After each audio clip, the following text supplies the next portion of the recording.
Hello, my name is Michael Randolph, and I'm with the West Tampa CDC. I head up as a board member, economic development.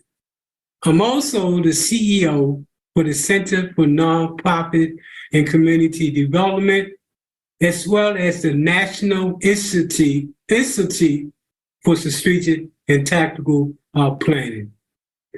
I'm here today just to give some background information based on my experience related to community and economic development, and then to share with you my experience in terms of working specifically in public safety initiative. We're here in 2023, and it's in January. It was asked if more time was needed to conduct a public safety master plan. I understand elections are right around the corner, but give the firefighters some kind of information, something that we can take back on and work on, so we can take back to the members and see how we can get better and work together. So I ask you all to, I understand it's being kept on the agenda. Morris Piermack, are you online? Michael Randolph. Mr. Randolph? CDC. I'm also the CEO of the National Institution for Strategic Planning, as well as the Center for Nonprofit and Community Development. I'm coming today with over 30 years of experience in working with community development corporations nationally.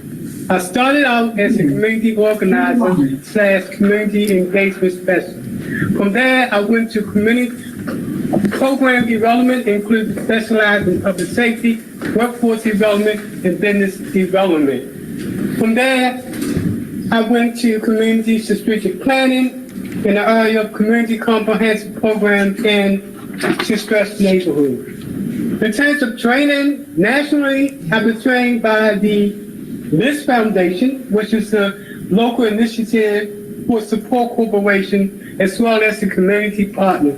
Collectively, they cover the entire United States. Locally, my training includes USF in their community redevelopment program. I received certification. From there, Plan U, in which I received information on certificate for community business development. From there, Florida Housing Coalition, then NAB and HUD, Bank of America, Community Business, Small Business Association, and all. Had an opportunity to speak at the grant program at the University of Florida, as well as Johns Hopkins University. So as you see, I come with a wealth of experience in terms of community development. Our next community meeting is going to be on March the 16th, West Tampa CDC, to talk about next steps in terms of community engagement. Thank you for giving me an opportunity to give a little bit of information about me in terms of my background, so that you can understand my thinking when I come on and talk about different programs and projects. Again, thank you. And public safety goes back all the way to Baltimore. So I worked on one of the first comprehensive crime initiative in Baltimore, which was used, even today, was used as a model to combat crime. Also, I was part of what was then called the Baltimore Hotspot Initiative that focused on combining state, local, and federal employment and law enforcement officers with parole and probation officers to combat crime. Under this scenario, parole and probation officer will team up with police. They will ride through the community because bet me, most of the people that's on those corners, at least one, have a parole or probation. Under this scenario, the police ride up, jump out the car, and if they have a probable cause, ask folks who they are. They already know who's on parole and probation with the parole officer. That person is given a warning that you're in violation of your parole probation because you're not supposed to be hanging in an area or with people that have a background, criminal record background. It was a very successful plot program. The other one was known as I worked on the Northwest Baltimore Public Safety Initiative, which attacked crime in one of the most populated communities in Baltimore. From there, I worked on the West Side Federal Empowerment Zone Public Initiative to address issues in the West Baltimore. And finally, the other model that I'm familiar with is what's known as the Federal Weed and Seed Initiative. Baltimore is one of the first communities to start the Weed and Seed Initiative, which is a combination of state, local, and federal resources to combat crime. We look at key indicators when we look at our strategy. One, we look at how do we deal with the issue of the school to prison pipeline? How do we deal with recidivism? People constantly coming back and forth in the revolving door sense.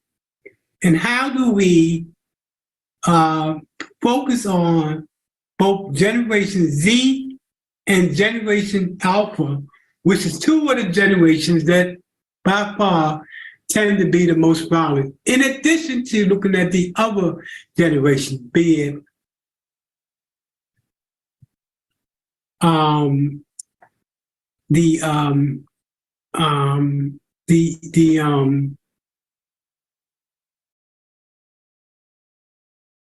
in other words, the other one we look at besides these two generations is the baby boomers.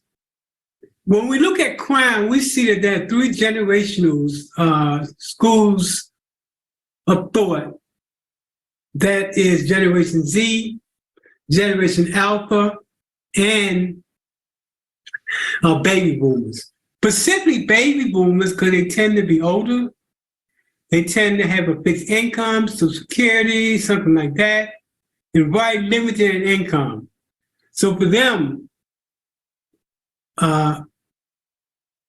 they see crime as a way to increase their ability to survive. Our initiative, again, is a comprehensive public safety initiative that's based on national approaches, what works from around the nation.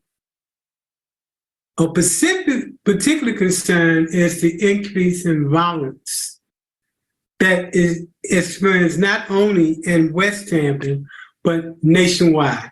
And what we did was to look at what works best in terms of strategy that reduce the level of violence, specifically gun violence or violence in general. And we use that to put together the West Tampa Comprehensive Public Safety Initiative, in which we'll share with the community during our upcoming community meeting.